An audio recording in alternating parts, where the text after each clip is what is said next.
বিলাল রাদিয়াল্লাহু তাআলা আনহু ঈমান আনার কারণে উমাইয়া ইবনে খালফ শুনল বিলাল রাদিয়াল্লাহু তাআলা আনহু মুহাম্মাদুর রাসূলুল্লাহ সাল্লাল্লাহু আলাইহি ওয়াসাল্লামের উপর তিনি ঈমান এনেছেন। উমাইয়া ইবনে খালফ রাগান্বিত হল, বিলাল রাদিয়াল্লাহু তাআলা আনহুকে নির্যাতন করা শুরু করলো।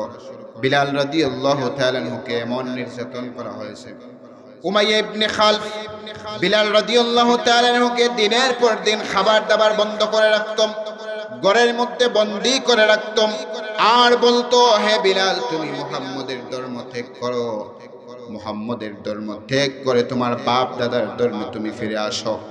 যদি তুমি লাত এবং উজ্জাকে না মানো তাহলে তোমাকে না খেয়ে খেয়ে তোমাকে আমি মেরে ফেলব। বিলাল রাদিয়াল্লাহু তাআলা আনহু তারপরও ঈমান ত্যাগ করেন নাই।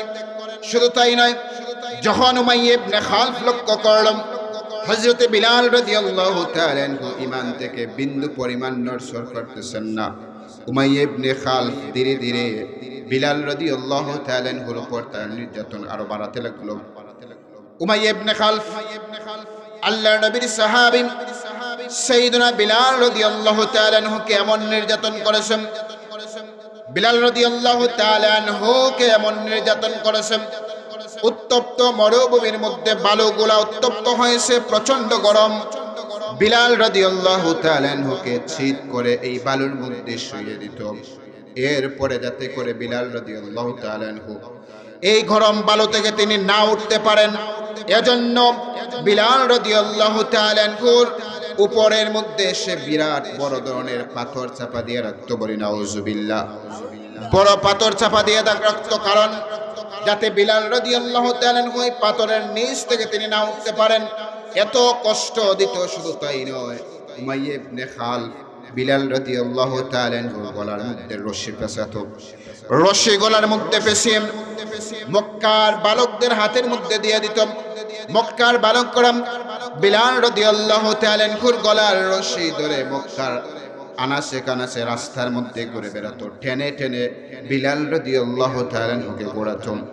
বরণের মধ্যে আসতে তার কারণে বিলাল রাদিয়াল্লাহু তাআলা আনহুর শরীরটা একেবারেই চামড়া, তার শরীর থেকে খসকে পড়ত, চামড়া উঠে যেত।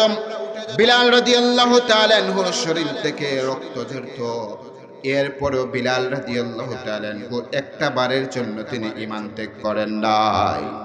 বিলাল রাদিয়াল্লাহু তাআলা আনহুর উপর যখন পাথর চাপা দিয়ে রাখত, বিলাল রাদিয়াল্লাহু তাআলা আনহু অনেক বেশি কষ্ট হতো। তিনি শুধুমাত্র তার জবান দিয়ে উচ্চারণ করতেন, আহাদ আহাদ। উমাইয়া ইবনে খালফ বিলাল রাদিয়াল্লাহু তাআলা আনহুকে বলতো, হে বিলাল, তুমি লাত উজ্জাকে মানো, নচেত তোমাকে এভাবেই পাথর চাপা দিয়ে মারবো। বিলাল রাদিয়াল্লাহু তাআলা আনহু সংক্ষিপ্তভাবে তিনি বলতেন আহাদ আহাদ, কারণ তার জবান দিয়ে আর বেশি শব্দ উচ্চারণ করার শক্তি তার ছিল না। বিলাল রাদিয়াল্লাহু তাআলা আনহু শুধুমাত্র বলতেন আহাদ আহাদ, আল্লাহ এক, আল্লাহ এক। বিলাল রাদিয়াল্লাহু তাআলা আনহুর এই করুণ পরিস্থিতি দেখে সাইয়্যিদুনা হযরতে আবু বকর সিদ্দিক রাদিয়াল্লাহু তাআলা আনহু তাকে ওই উমাইয়া ইবনে খালফের কাছ থেকে ক্রয় করে মুক্ত করে দিলেন, বলি সুবহানাল্লাহ।